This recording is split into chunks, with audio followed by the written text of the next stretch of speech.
Azuki e Koguma si confermano ancora una volta uno dei migliori team al mondo, dimostrando il tutto con una prestazione stellare contro due avversarie pericolosissime che hanno venduto cara la pelle e hanno saputo mettere in pericolo il proseguimento del regno di Fukuoka Double Crazy. Ora però nuvole minacciose si affacciano all'orizzonte, pericoli che sembrano poter mettere in seria difficoltà Fukuoka Double Crazy. Minasan konnichiwa, io sono Kirito e vi do il benvenuto sul canale.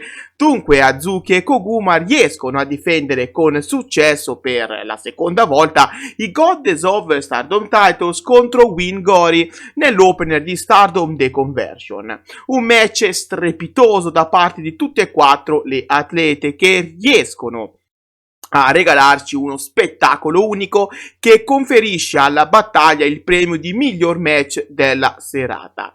Il match è stato giocato alla pari da entrambi i team e in più di un'occasione abbiamo visto Wingori andare vicinissimo alla vittoria, specialmente grazie a Sayaida che ha tenuto testa a Koguma avvicinandosi di un soffio ad una vittoria che sarebbe stata scioccante.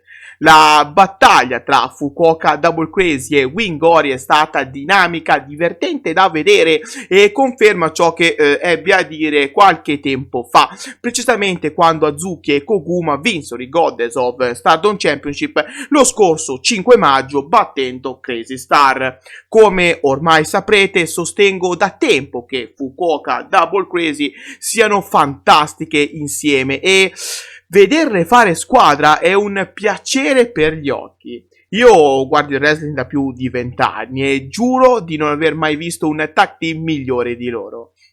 La loro alchimia all'interno del ring è un qualcosa di soprannaturale, si trovano sempre alla perfezione, riescono sempre a correggere una i problemi dell'altra, come se fossero una cosa sola. Sono praticamente perfette e vedere che la Stardom è tornata a credere in loro dopo 2 anni mi fa enormemente piacere.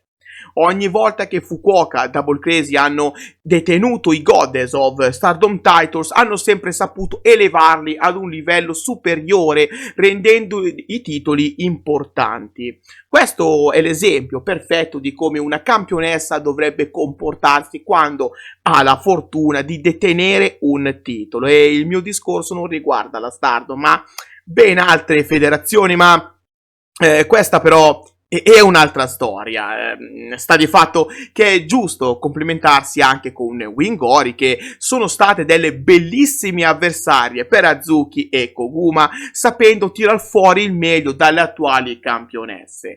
Da un anno a questa parte Sayaida ha subito un cambiamento non indifferente che le ha permesso di diventare un punto fermo all'interno di Stars, proponendo sempre grandi prestazioni.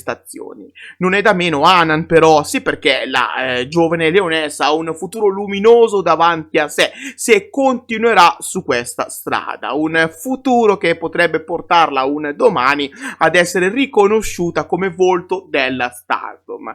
Hanan però è ancora giovanissima e ha tutto il tempo per crescere tranquillamente. Intanto per ora il prossimo obiettivo di Wingori sarà difendere i New Blood Tag Team Titles che sono stati difesi con successo a New Blood 13, ma che hanno già trovato chi li desidera ardentemente. Stiamo parlando di ben 3 team, quello composto da Hanako e Waka Tsukiyama, quello composto da Rina e Azusa Inaba e per finire anche del team di Saran, che però ha presentato una sfida particolare siccome non conosciamo ad oggi la sua tag team partner. Penso lo scopriremo più là nel tempo, insomma a tempo debito. Invece per Fukuoka Double Crazy le cose sembrano farsi un po' più complicate, sì, perché loro stessi hanno deciso di concedere un'opportunità al team formato da Shuri e Konami e di mettere in palio i titoli durante lo show di sabato 29 giugno. Una difesa difficile attende Azuki e Koguma, perché Shuri e Konami sono avversarie molto ma molto pericolose. Ce la faranno Fukuoka Double Crazy a rimanere campionesse?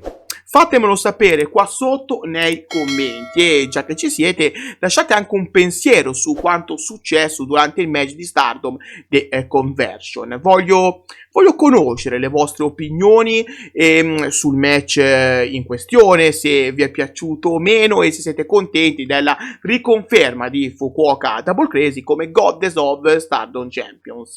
Prima di salutarvi vi ricordo che qua sotto in descrizione potete trovare tutti i link del progetto Donne tra le corde, progetto tutto incentrato sul wrestling femminile mondiale. Sul sito web, così come su tutti i social, troverete tantissimi articoli riguardanti le vostre atlete preferite, nonché news, rumors, risultati dei vari show e così via. Non mi resta che ringraziarvi per avermi tenuto compagnia fino alla fine del video. Un bacione e alla prossima! Bye bye!